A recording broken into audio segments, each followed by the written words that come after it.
Hi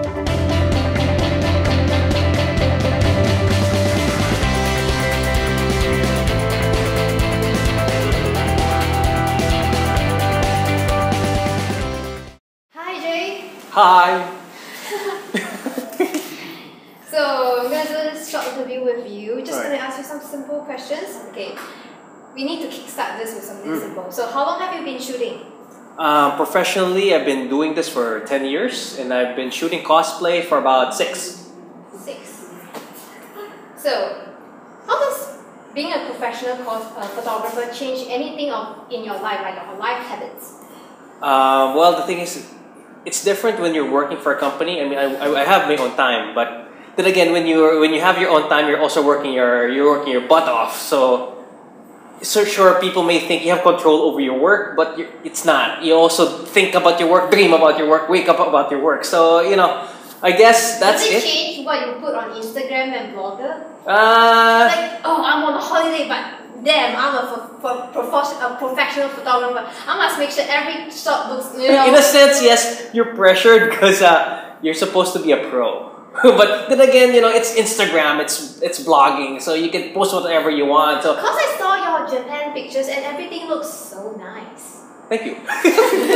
But you know what? I was using a handheld camera. I was just using a small one. I didn't really care, but I guess it's the photographer that kicks in the back of your head that you think, oh, composition, rule of thirds. All right, oh, that's a nice shot. So I guess when you love what you do, I love shooting. So work and play just gets all mumbled jumbled up. Yeah. So what tips do you have for people who are new to photography, or maybe specifically cosplay photography?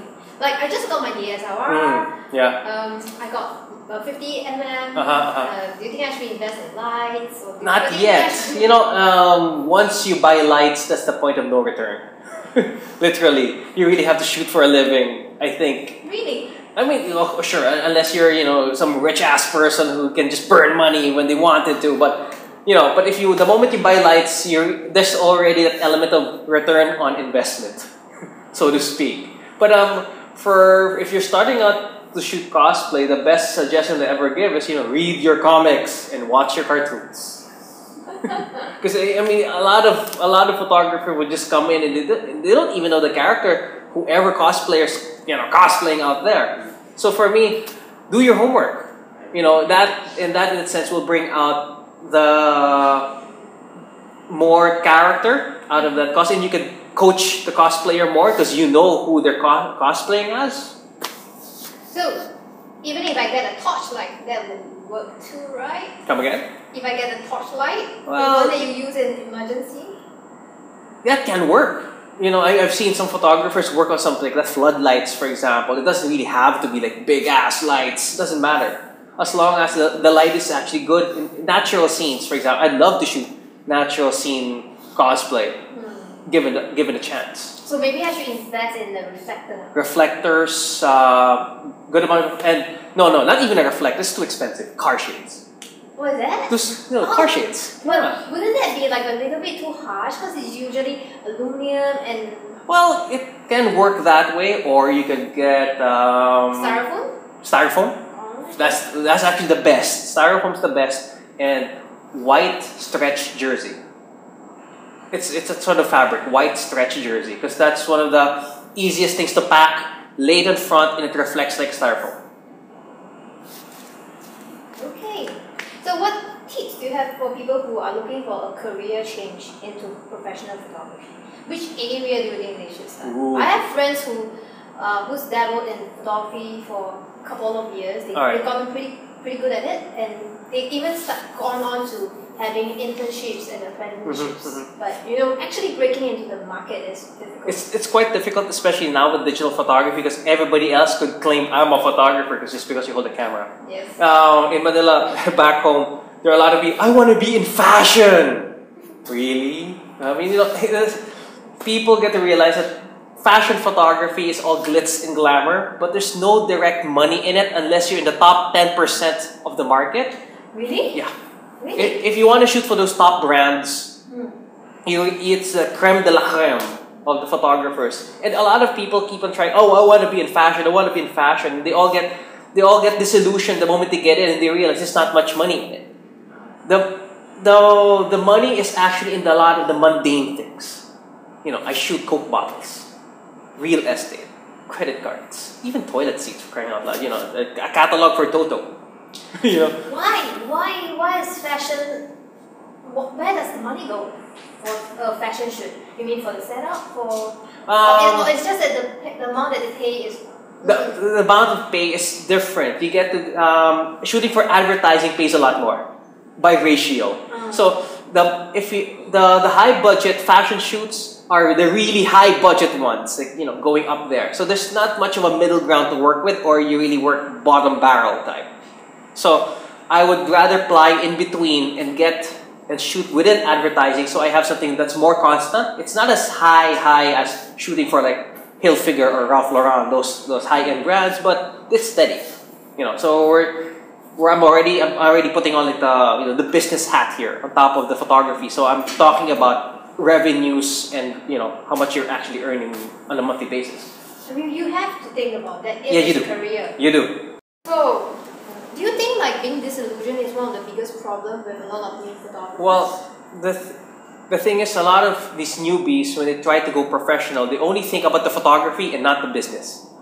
Because a good number of them will be hobbyists who have a day job and would start accepting sidelines, you know, shooting for this, shooting for that. Oh, it makes good sense. But they don't realize that they're taking their salaries for granted. So that the moment that cuts off and they totally go professional, they'll realize they're trying to make ends meet. So that's in a sense why some photographers will raise rates, or that's why photographers get paid X amount of money. It's simply because of that. We don't have a regular salary to begin with, so we're really running our own businesses. So my best tip is if they're starting out, think of the business aspect as well and not just the art. The art will come in. So does it frustrate you that there's so much photographers out there who are accepting jobs for free? Oh yeah. I mean, you know, it doesn't make the industry any better. You know, at the end of the day, it doesn't just work in Manila, it also works here. When the rates are going down, and so many people are coming in just to get in, they drop their rates. So it's no longer a fight between your talent, but it's just a fight of, you know, of money at the end of the day. And it's killing the industry as a whole. So what do you think the community should do? Advice there is improve on your book. So let the criteria because whenever you're shooting for an ad, it's always bidded out. So unless they're really specifically looking for a photographer. But at the end of the day, let your portfolio speak for yourself and command a price that you think that's due to you.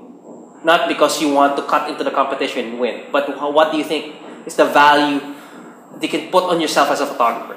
So it's like, everyone hold your horses. Don't let your money slide. Exactly. So, you know, if everybody is in the same page that, you know, we will put our rates in this level, then, you know, it's better for the industry in a sense. Yeah.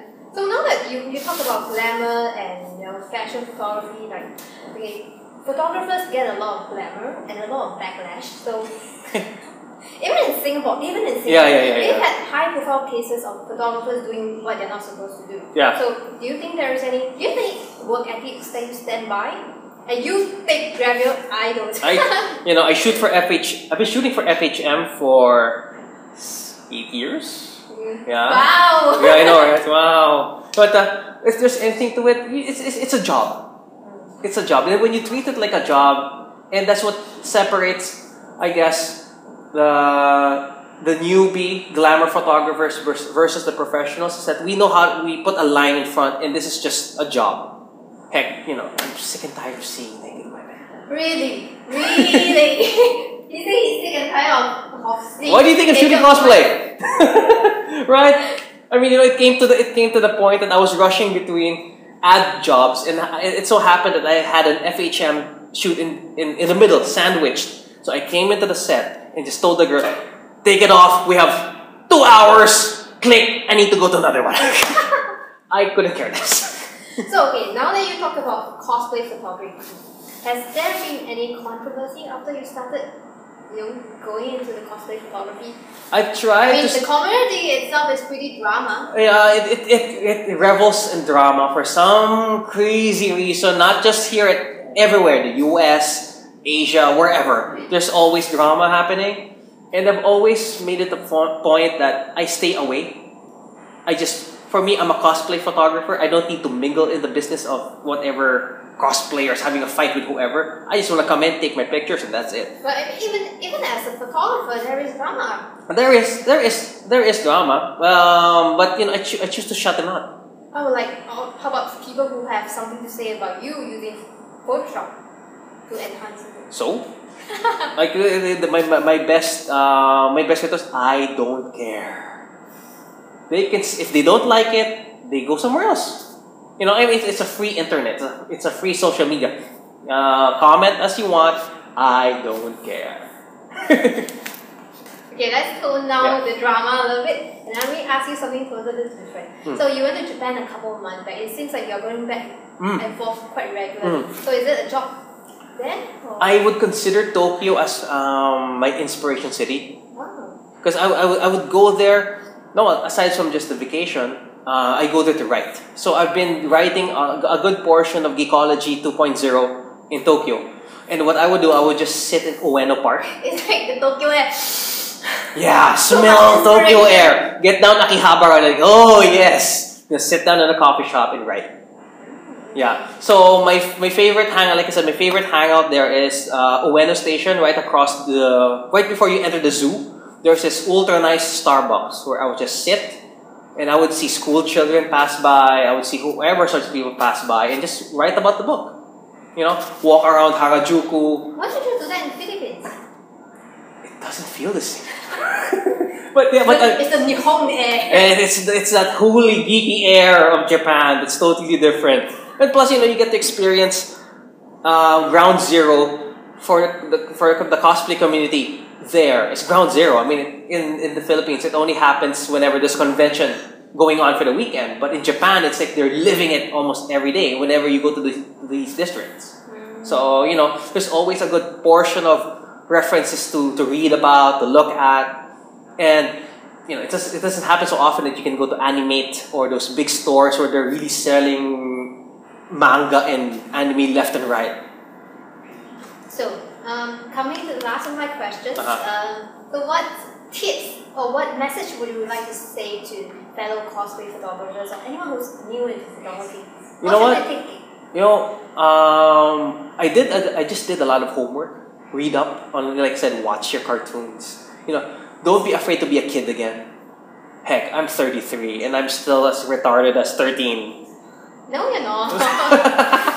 You're a smart businessman. But when it comes to cosplay, I just, my brain just goes back to 13 and I try to get that boyish feel, how you are when you like watching your favorite cartoon and you get all excited. I just try to rechannel that out again and apply that into photography. So when you come out with the images, it has that feel that you really love what you're doing.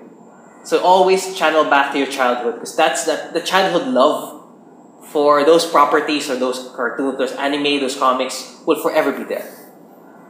Okay, Ken. Thank you, Jay. Thank you. Thank you. Yay! You can go and have dinner. Nobody on top.